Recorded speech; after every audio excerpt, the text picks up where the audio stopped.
の虜になってしまえばきっとこの夏は充実するのもっともう戻れなくたって忘れないで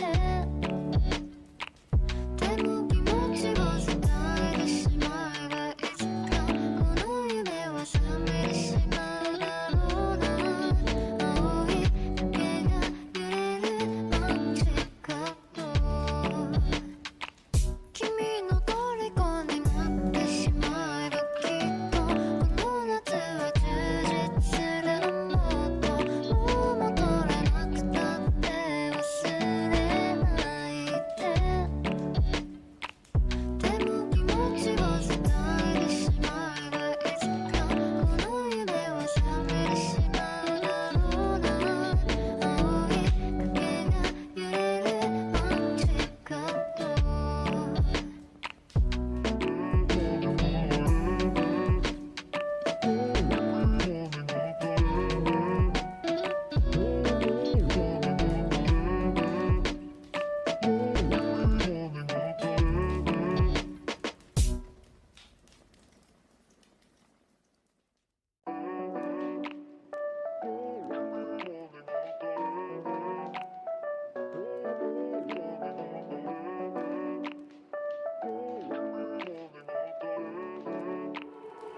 君の虜になってしまえばきっとこの夏は充実するのもっともう戻れなくたって忘れないででも気持ちを伝えてしまえばいつかこの夢は覚めてしまうだろうな青い影が揺れるマジカット何年経っても言えない後悔したって今はないでも言葉はここまで出てるのSummertime 海岸通りを歩きたいドライブだってしてみたい足し線の合わせてほしいのSummertime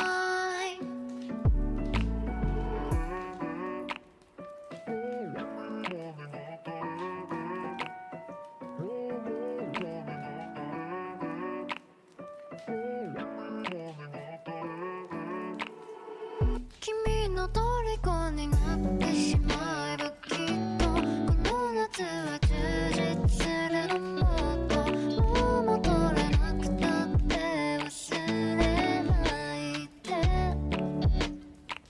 でも気持ちを伝えてしまえばいつかこの夢は覚めてしまうだろうな青い影が揺れるマジカット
Hello, everybody. Oh, I see. Okay.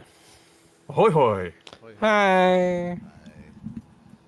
Welcome to Anime Church, the church where you can cosplay. We won't judge you for it. I'm Richie Roberts, your Minister of Science and Technology.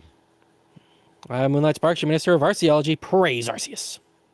I'm Fenrir Saru, and your patron saint of snackos and alcohol. Yeah. We're gonna have kind of a short show. Weather and all that being what it was, I didn't do a lot of prep this time around. And To be fair, most of the stuff that I had was like from more or less earlier on in the week, except for the Super Mario thing that came out, I think, today. and also to be fair with the weather like it is, none of us were sure if we'd be here today. Also true. Yeah. Also true. There's an alternate universe where everyone would have just been like, "Yep, power's out," and Fenris would have been like, "Well, that sucks." Mm-hmm. That sucks for you guys because I don't have access to the stream keys, and I refuse to get them. I don't blame you. I straight up said that I like on Friday that if the weather was bad and I couldn't do the show, then like, hey, it just wouldn't be happening. So don't worry.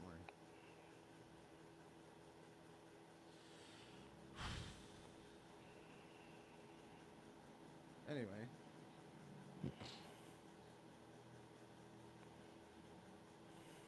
Yeah. Yeah. Man, we are super low energy today. Yeah, we A little bit. To be fair. I blame the cold weather, honestly. Yeah. Saps the energy out of batteries and people alike. Yeah, there's a lot going on. Speaking of which, I need to check my boiler and make sure it's still running right now. But we've got He-Man and Darth Maul and Yoshi. Oh my. Yoshi. But yeah, Who's that? we got a whole bunch of different stuff that we're gonna kind of cover. I think the longest thing we're gonna sit on is the Fable stuff because that seems kind of neat. Mm-hmm. Yeah. So if you did not hear, they are remaking the original Fable, and we'll take a Oh, look so at it's a that. remake and not a continuation, or not another entry. Yeah, it's a remake of the original, from my Okay. understanding. I remember when they first announced it, they were trying to spin it as just another entry in the series. Or I think it's a remake of the original. That's what it felt like. But like, who knows? Anyway, let's go ahead and get started. I've got a screen share with you guys real quick. There we go. So we're gonna check out the Masters of the Universe teaser trailer thingy. I have seen this already, but I wanted to get your opinions, unless you guys have already seen it. But do you want to watch I it watched again? it earlier today. Okay. I'm watching it right now. Oh, okay. I was gonna play it and just have us talk about it and stuff, but yeah, I can do that. I mean, like, you can go ahead and play it for everyone else. I'll just okay. finish it before you guys. I mean, we don't have to do a lot. I will say this. Oh my god, the set design is amazing. Castle Grayskull looks awesome. It does. Okay, so I'm not happy with us being back on Earth, but all the Eternia stuff looks phenomenal. So It does. Though, as far as Earth is concerned, I feel like this is more of a prequel to the actual series.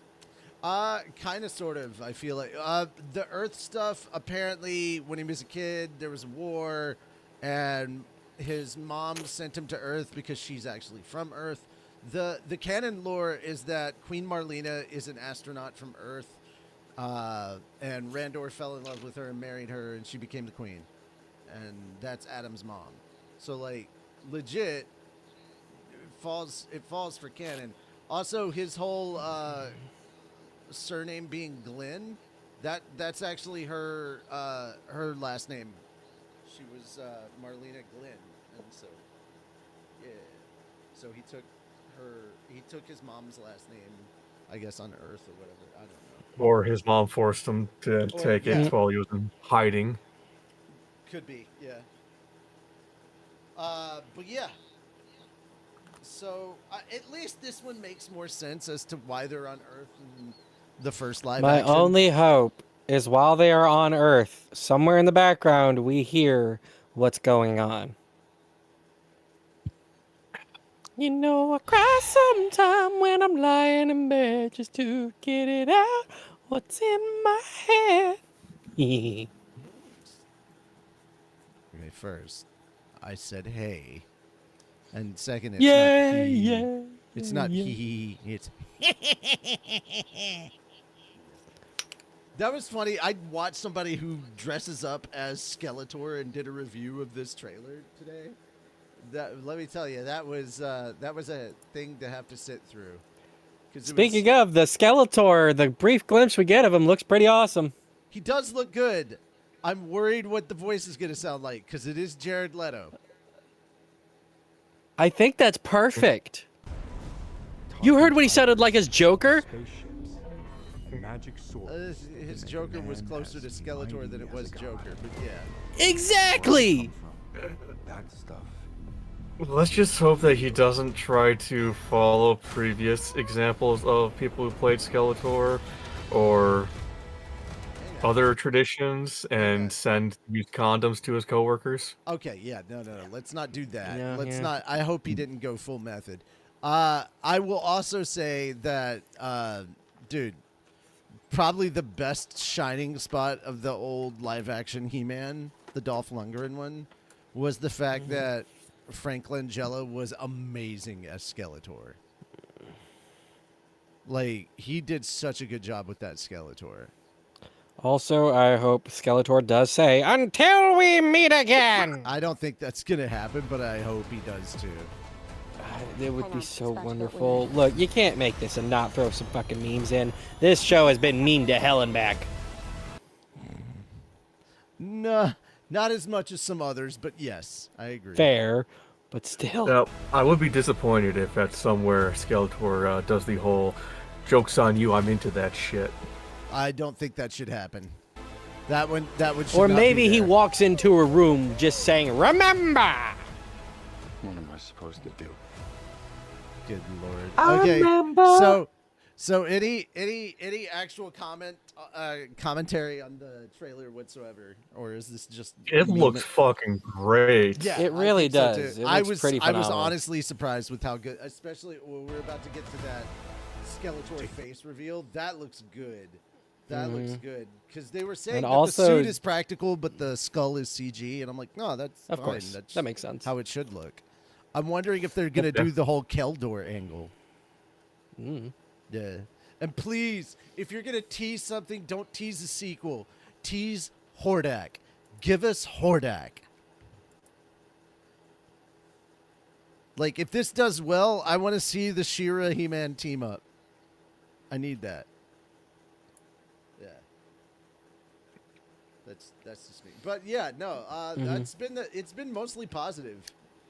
Pretty much everybody's been like, we don't want to be back on Earth, but all this Eternia stuff looks amazing, and I'm like, yeah, this just looks fun. That's Like, all I I'm really assuming need to say. Earth is just like maybe the first 30, if that, maybe the first Apparently 15. it's like 10, 15 or something. That's what they were saying. Also, I do like how he looks as He-Man. I think the costuming and everything looks really effing good. I love the look of Snake Mountain. Like, honestly, they look really damn close to the action figures I played with when I was a kid. I'm here for this. They're like, what do you think about the trailer? Joke's on you. I'm into that shit. God damn it. So, yeah. There now, it is. That's what I was waiting for. The Darth Maul trailer? No, Oh. your reference at the end there. Oh, okay. Also, I'm kind of glad that even as He-Man, he doesn't look like a roided out buff meathead. Also, yeah. I kind Yeah. of... a lot of people were like, oh, shouldn't he have more muscles? I was like, dude, we don't have to look like 80s roids guys. Like, let's just be... I mean, the fact he has a little more definition and looks just a tad bit bulkier, that's all you need. All right.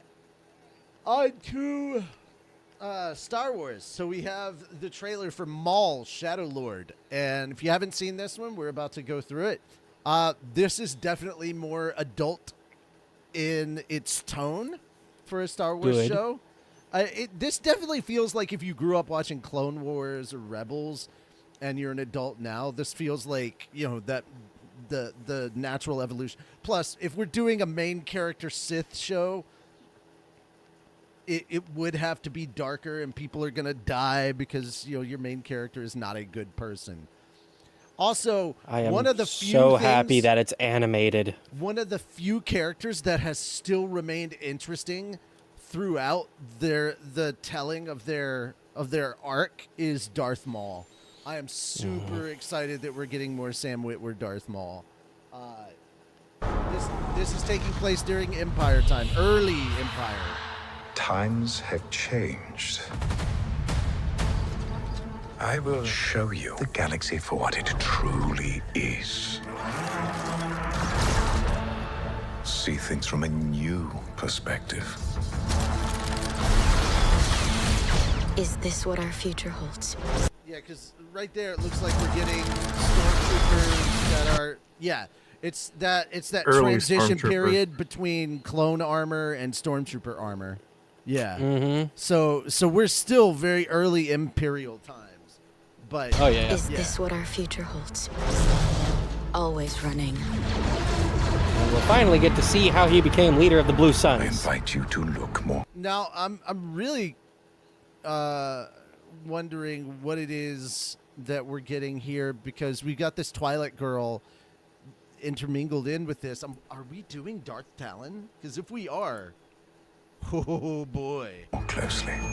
What are we dealing with? Darth Talon was Good question. Knights of the Old Republic, wasn't she? No, Oh, no, Okay. that's supposed to be Maul's apprentice, or was in, or was something that was being worked on.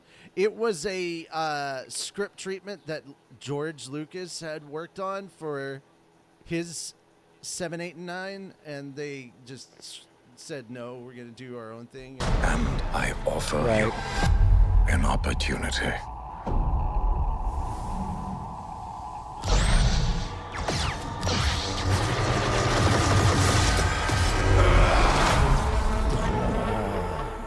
Maul. I love the We animation have style. all been made I to know. suffer. It's so good. We survive, It's so. but do not live.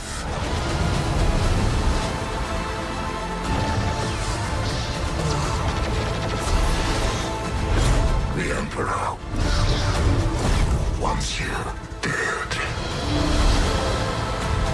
Chains can be broken. Hang on! And empires can be shattered.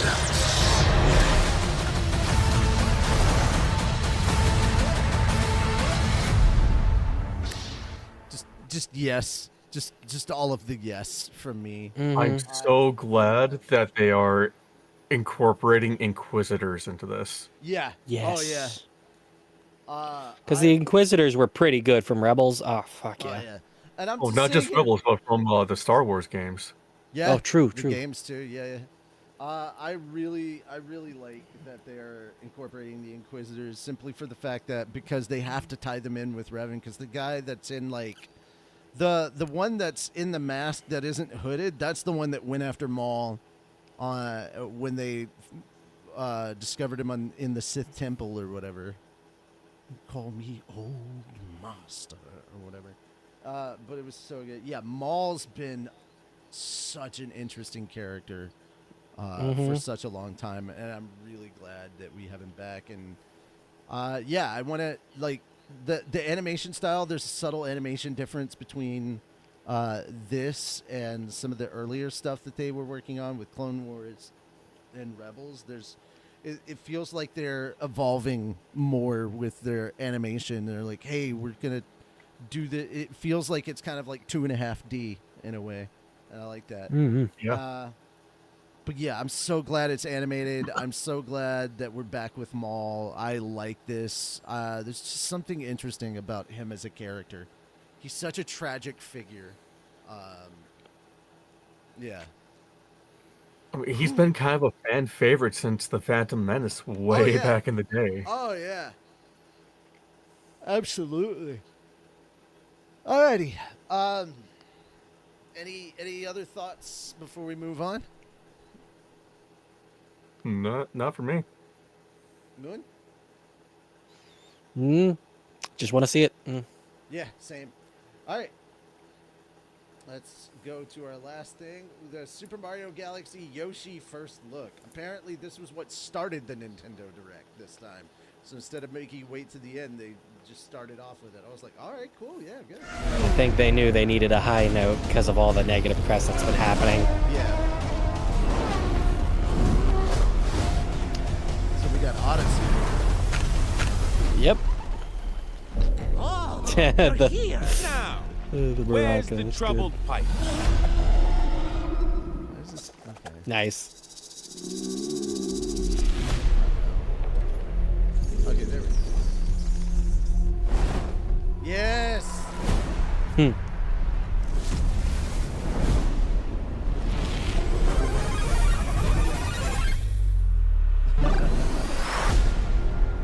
love the sound effects. Yeah. I love that they're keeping. Come on. Oh, The yes! scared guy anymore. Yes, I am. People don't change. I love that he's still a scaredy cat. Yeah. Yes! You're not the scared little guy Of course anymore. he is. Yes, I am! People don't change! The scared guy anymore. Yes, I am. People don't change. Is it baby Yoshi? There's the problem.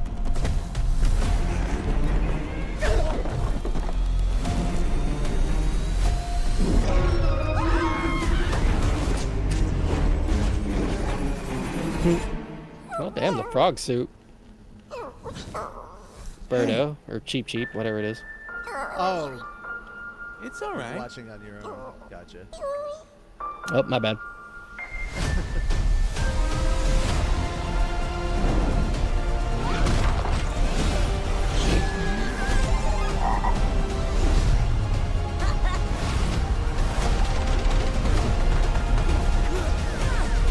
So we're getting elements of Mario 2. Who is this? Oh, elements of Mario 2, Galaxy, Odyssey. Yeah. Come on. So some dinosaur just shows up and he's now part of the group. Cool.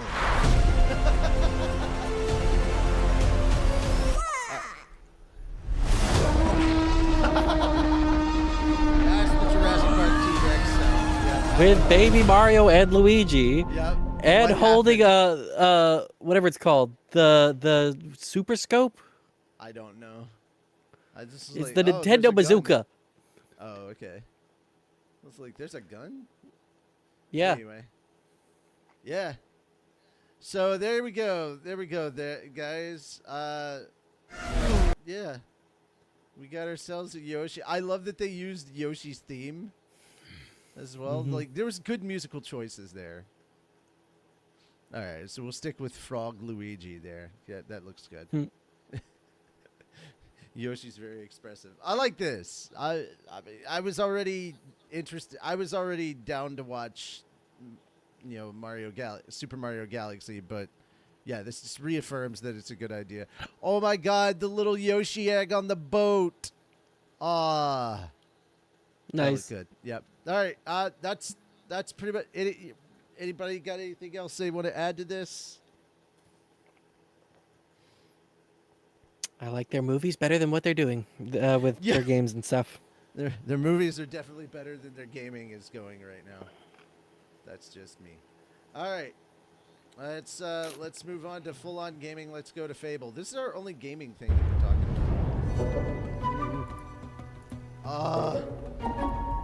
Forgot how good Hi, the music for welcome Fable to is. Playground Games, where I'm thrilled to share our very first deep dive Let's at the heart of our game, the here actual act with gameplay instead. Fable of Briar Hill. It's here that in a moment of extreme danger, your heroic powers first emerge and we discover that you are Albion's first hero in a generation. But not long afterwards, disaster strikes, and the people of your village, including your beloved grandma, are turned to stone by a mysterious stranger. Suddenly alone in the world, you'll set off on an adventure which will change Albion forever. Venturing out into the world is a huge moment because this is Albion like you've never seen it before. Idyllic rolling hills, magical forests, bustling villages, sleepy hamlets, oversized vegetable patches, and stunning vistas. And because our Albion is truly open world, for the first time, you'll be able to explore this rich and detailed world seamlessly, with the freedom to go where you want from early in the game. We can't wait to welcome you back to Albion's iconic capital city, Bowerstone. Home to Fairfax Castle, the old clock tower, and the legendary Heroes Guild. It's a huge city, full of contrasts. Rich and poor, nobles and commoners, royalty and criminals. You'll spend plenty of time here during the game as you discover the secrets of the Heroes Guild and its reclusive guildmaster, Humphrey the Golden.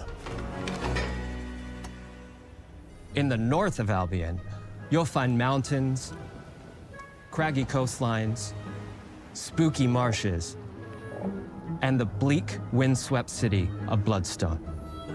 Here, you'll meet the leaders of two rival gangs, vying for power, and uncover the secrets of the sinister but extremely well-organized Cult of Shadows.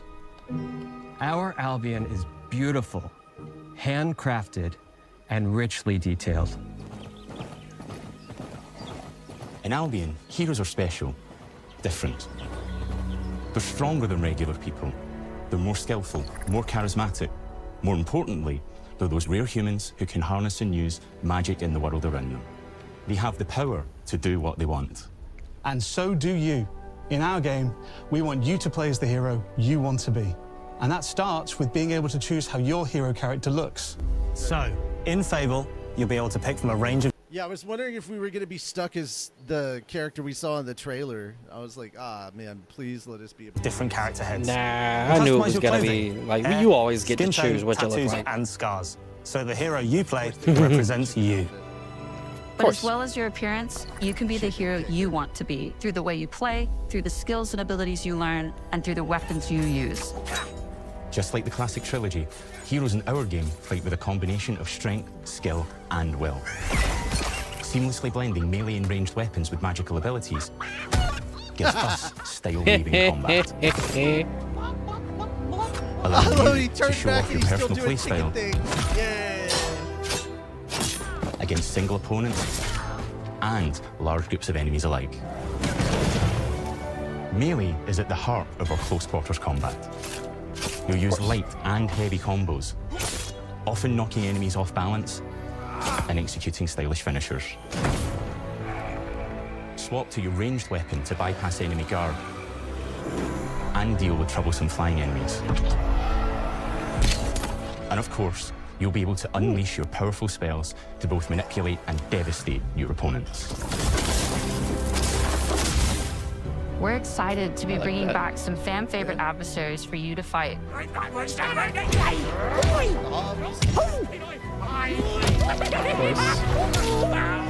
Hobbs are back, as are Balverines, Hollowfolk, and Trolls.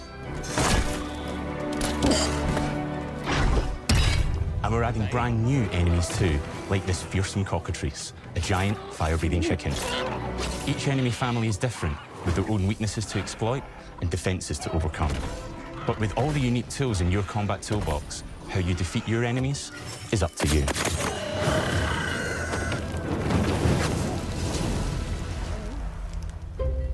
But there's more to being a hero in Albion than fighting. So much. Choose your character, dress how you want to dress, play how you want to play. God. Sounds like Fable. Yeah. It's been so long, I forgot that this was still possible. Much more. When we talk to people about their favorite memories of the original games, so many of their stories were about the stuff you can do when you weren't just being a hero. The normal, everyday stuff which happened when you interacted with the people of Albion. The doors, For the me, demon doors. what I remember most vividly are the inhabitants of Albion. Yep. And the things you can do with them, or to them. The crazy thing about the classic Fable games was that in the middle of a sprawling RPG was almost a complete other game where you could just mess around with the villagers and townsfolk. And we've built that same experience in the middle of our game, too. Buying a house, getting a job, making some money. Ooh, nice. Romancing a villager, getting married, having kids. Fancy a date? Perfect. You can get to know me better. Buying another house. Buying every house in Albion. Of course. Buying every business in Albion. Getting rich. Marrying a bunch more people. Having a bunch more kids. Probably getting divorced along the way for good measure.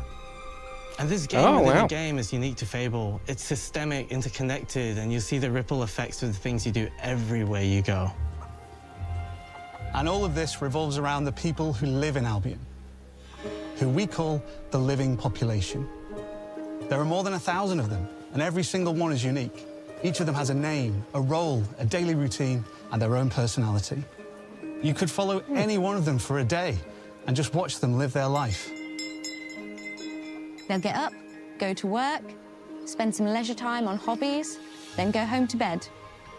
But what's even cooler is that you can talk to every single one of them in fully voiced conversations and interact with them in loads of different ways. All right. Maybe the job they go to is working for you because you hired them to work in one of your businesses.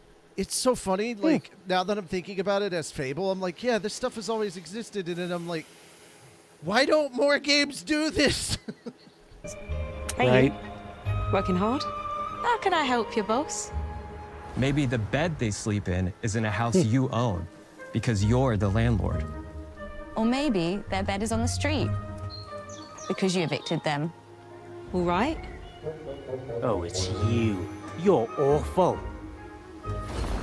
And all of the stuff you do affects what they think of you. You're a legend. Because everything you do builds your reputation. Very impressive.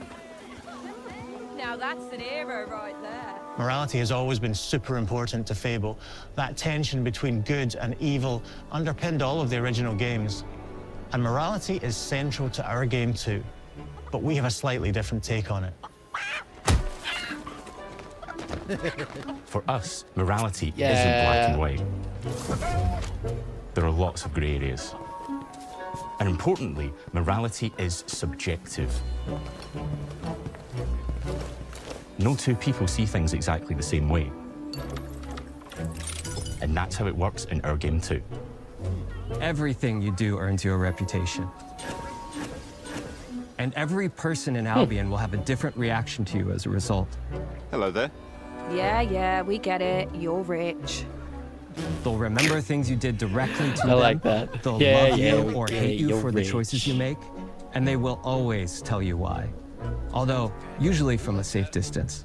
Our game will never judge you, but the people of Albion will, loudly. Imbecile. Your reputation is created by the choices you I make. love that. And you are going to make a lot of them. Big choices, little choices, moral choices, and some choices that will actually change the landscape of Albion for the rest of your game. We call this idea, your choices change the world. Let's give you an example. Early in the game, you'll meet a character named Dave, an egotistical gardener in a rural village who discovers a magical growth formula. He accidentally turns himself into a giant and becomes a big problem. It'll be your job to deal with him, and ultimately it will be your choice whether to kill him or to spare him. If you kill him, his giant corpse will lie on the farmland just outside of town for the rest of the game. And that is going to affect house prices. It will also affect what a lot of the villagers think about you. Especially Dave's sister. Interesting. In Fable, the choices you make will define Especially Dave's sister. What does being yeah. a hero mean to you? Of course. Of course it's a Dave. It would be a Dave. God damn. Yeah, Dave. All right. Well, that's pretty much the stuff we've got so far in this rundown for Fable. What do you guys think? I'm really excited for it. It better get on PC. I believe it will be, but yeah. Good. Fenris, you got anything else you wanted to say? I know I heard No, you say it looked very.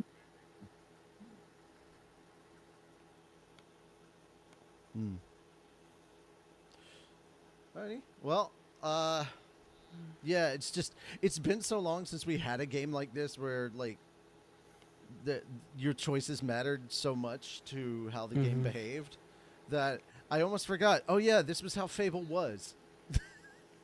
Yes. It's how it always has been. I missed it. I missed this so much. I gotta see if I can get at least Fable 2 and 3 on PC as well, because I kind of just like going back and playing those. Yeah, Fable 2 was always fun. Fable 3 had more challenges in it, especially because of the whole aspect of fucking time in that game. But like, if you were smart, made a shit ton of money, and bought every house along the way, you'd have no problem beating the end of the game and still doing all the you know, the things that's like, it takes money, but people like you, but still have everyone protected. And it's like, yeah. That was just a man whore in Fable 3. After the time skip, I had a child in every city. Nice. You got to pass on the bloodline somehow. Look, gotta ensure there is a prince, okay? All right. Or princess. We don't judge. Moving on. All right. So our next story, we're moving into the anime topics now. South Korea's new AI law raises questions for webtoon creators and platforms. South Korea on Thursday introduced what it claims is the world's first comprehensive set of laws regulating AI with the AI Basic Act. The landmark law is aimed at promoting the development of artificial intelligence while introducing safeguards for transparency and safety. While the government has promised a one-year grace period focused on guidance rather than punishment, the new framework is already drawing attention from the webtoon industry, particularly creators and platforms serving global audiences. For webtoon creators, the most immediate issue is AI transparency. Under the law, companies that develop or provide AI models and services must clearly disclose AI-generated content. This includes a watermark requirement for generative AI outputs, with stricter visible labeling for deepfake-style content. For formats like webtoons and animation, non-visible machine-readable watermarks are allowed, easing concerns about disrupting the reading and viewing experience. However, creators still worry about how broadly AI-generated content is defined. Well, if you're using AI to make your content, I don't want to read it. I'm just saying. The law does not regulate individual users who simply use AI tools, but it does apply to platforms and companies that offer AI-powered creation tools and or distribute AI-generated works. Major webtoon platforms that operate in Korea or offer services in Korea to Korean users may need to adjust Flowworks, disclosure systems, and UI notices when AI is involved in production. Another area of uncertainty is the design of so-called high-impact AI. While webtoons are not explicitly listed among high-risk sectors like healthcare, finance, or autonomous driving, industry voices note that the boundaries remain vague. Questions persist over whether partial AI use, such as background generation, coloring, or editing, could trigger disclosure obligations. For now, enforcement is on hold. The government has emphasized that during the initial one-year grace period, it will prioritize industry consultation over inspections or fines. Still, for webtoon creators and platforms with growing North American readership, South Korea's AI Basic Act signals an important shift. AI-assisted storytelling is here to stay, but transparency around how stories are made is becoming just as important as the stories themselves. What do you guys think about this? I think it's something good, something useful, and also like more gentle than how a lot of people think about laws.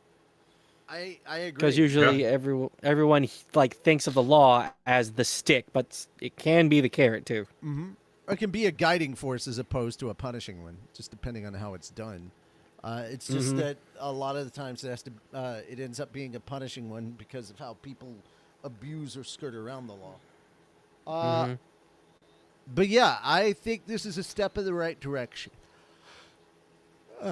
I think being open about the use of AI when it is used so that people can make up their own freaking minds about whether they want to watch AI generated or created content is, yeah. I think that's a good thing. Let the market decide, in a way, as it were. That being said, if you guys have any last minute things you want to add to this, go ahead and say it now. And let us know in chat what you guys think.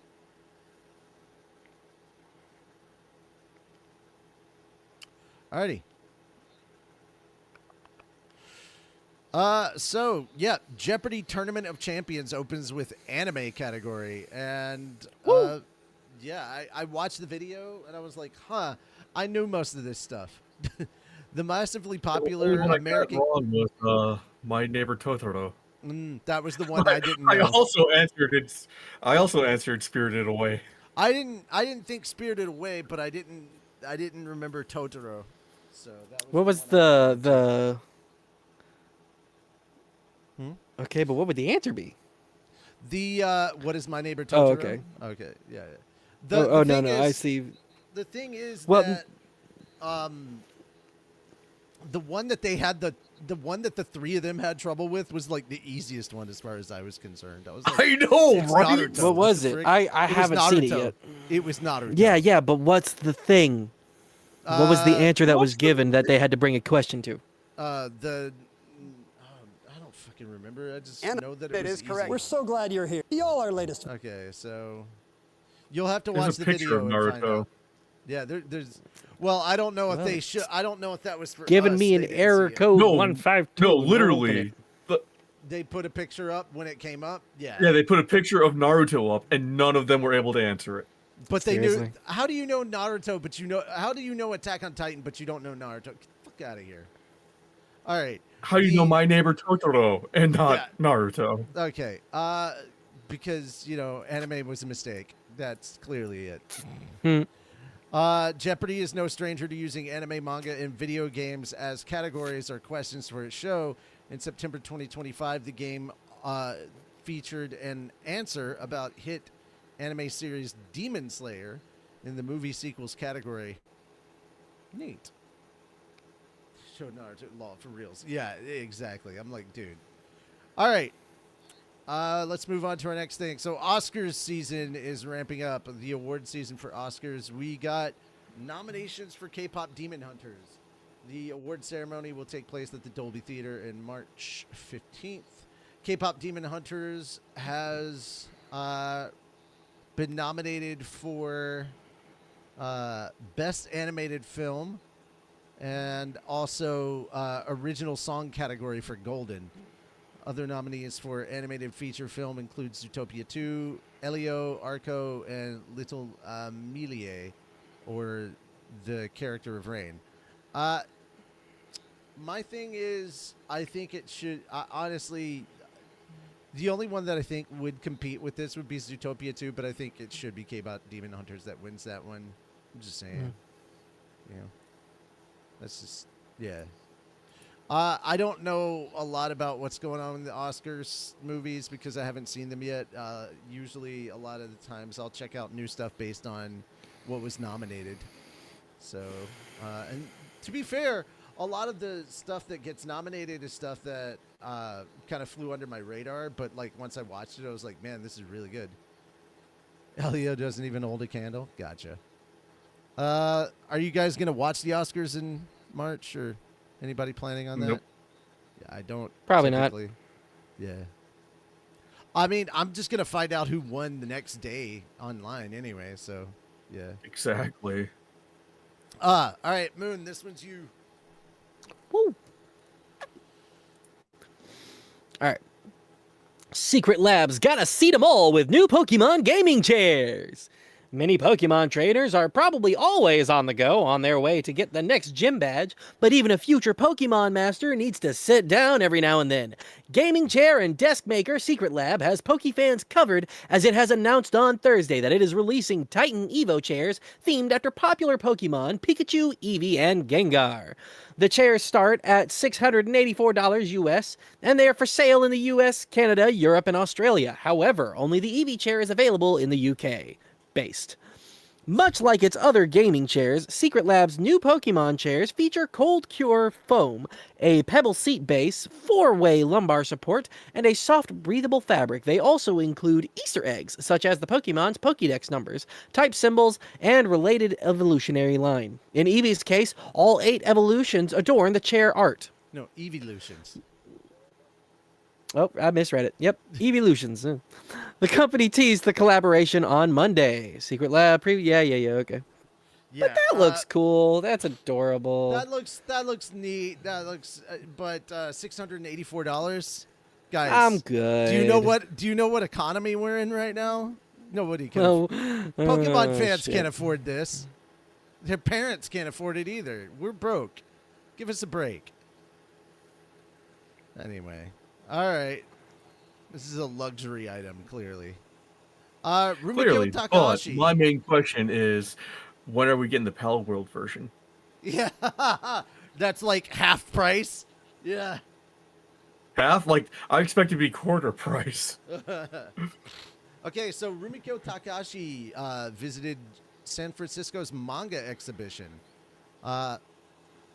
Legendary manga creator Rumiko Takahashi reported on Tuesday that she visited the Day Young Museum's Art of Manga exhibition in San Francisco. Takahashi noted that she also presented a sketch on a shikishi board for Viz Media's promotion.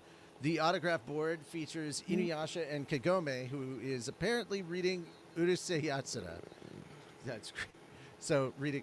The museum, which is part of the Fine Arts Museums of San Francisco, describes the exhibit as first exhibition in the Americas to explore manga as an art form.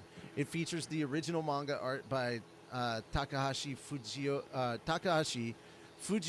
Akatsuka, Hirohiko Araki, Tetsuya Chiba, Eiichiro Oda, Gengoro Tagame, Keiichi Tanami, Jiro Taniguchi, Kazumi Yamashita, Mari Yamazaki, and Fumi Yoshinaga.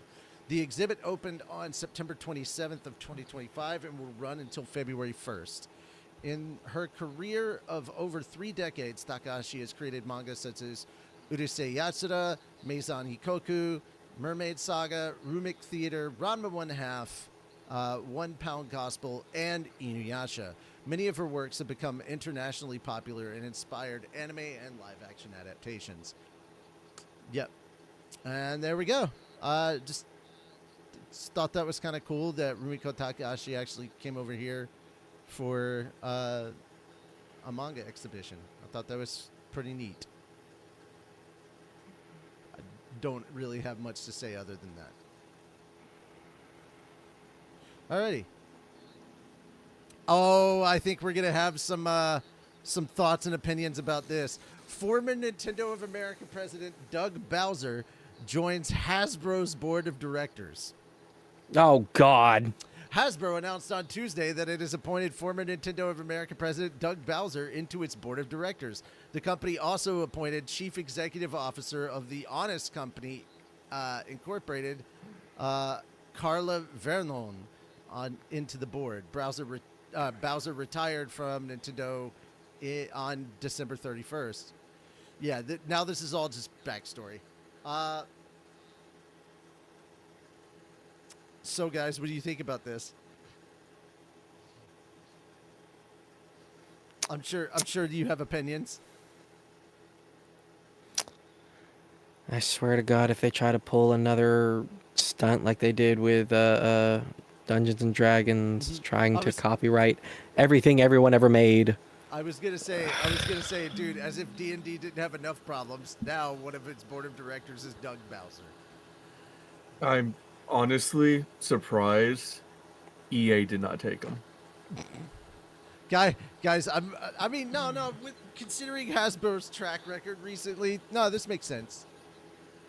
It's another company that just needs to take a nosedive. Maybe Bowser's the guy that just helms the ship while companies sink. I don't know. All right.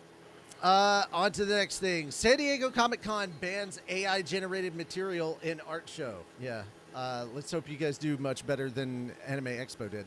San Diego Comic-Con International modified its list of rules for its annual art show, forbidding the use of generative AI. The new rule states, material created by AI, either partially or wholly, is not allowed in the art show. If there are questions, the art show coordinator will be the sole judge of acceptability. The change has been made after the artist Carla Ortiz made a post on Blue Sky criticizing the art show's previous policy. Under the convention's previous policy, art with AI-generated elements could be displayed in the show, but the event did not allow artists to put it up for sale. The art show is held at the... Okay. Don't... So, have they learned their lesson, or is this too little too late? I don't know. I don't ever go. Well, I'm just saying for the art show itself, does it feel like this is too little too late, or do you feel like they finally learned their lesson? Honestly, I see it as more of a PR stunt to try to regain. Yeah. Yeah. Nah, I can Really, only time will tell. So true. So true. All right. Last but not least, the staff for A Sentence of a Bookworm. Season 4 light novel series revealed on Monday that the anime's key visual, main trailer, and additional new and returning staff and April 4th debut. The anime will air for 2 consecutive quarter of a year for half a year. The video reveals the previews and previews the opening song by Pages, song Pages by Little Glee Monster. And we'll take a look at that in a moment. Okay, there's all the staff. You can pause it and read it if you want. But yeah, the rest is just backstory. Let's actually check out the trailer because this is a new studio. 私は自分の命と家族の命を守るため The studio's not new, it's just new to this series. 家族と離れる決心をした。私は漁師の養女にならなければならない。印刷業を広めなければならない。ここで失敗するわけにはいかないのだ。ローゼマイン。ローゼマイン。はい。ローゼマインが子供たちに与えた印刷業をエーレンフェストの新しい産業として広げていきたいと思っている。君は一体どこでこのような教育を受けた？これが印刷ですか。どうでしょうか。あいつらボロ来てお腹空かせてた。1年前の俺みたいに。きっとやり遂げられると信じておりますよ。気を抜きすぎだ！このアホ！足元を救われるぞ！以後家族として会うことを禁ずる。私失敗するわけにはいかないのです。新たな憩いの場をこの地に。この世界に残したくて成功です。笑ってくれるかな。重なった思い綴れ。みんな元気そうでよかった。少し派手にやれ。本好きの下克上。漁師の養女。Alright. They gave kind of a little bit of a refresher for those like me who haven't seen this in a while to be like, hey, here's what happened, previously, and then they go into it. This looks good. It doesn't look too out of place. It feels like it's a successor. Like, it doesn't look different from the other series, but apparently the previous animation studio said they wouldn't be able to handle the magical elements. But yeah, it doesn't look too different in animation style that it feels jarring. So yeah, I'm looking forward to this. Also, the story has been really, really good, and I'm anime only on this. Part of me wanted to read ahead, but I was like, no, because this is just so good right now that I can't. I don't want to spoil myself, which is a rare thing with me. So there we go. And this is going to be running side by side with Slime Season 4. So we get Bookworm and Slime Season 4. There we go. April's looking good, man. We're getting some good shit in April. Any other thoughts, comments before we wrap things up? Don't think so. No. All right. Well, guys, thank you so much for coming and hanging out with us for Anime Church, the church where you can cosplay and we won't judge you for it. I appreciate you guys all coming back and chilling with us for this short period of time. And yeah, that's basically it. I'm Richie Roberts, your Minister of Science and Technology. I'm Moonlight Sparks, your Minister of Arceology. Praise Arceus. And I'm Feder Saru, your patron saint of snackos and alcohol. And we will see you tomorrow for light novel reading stuff. Yeah. All right. Bye-bye. Bye. Bye.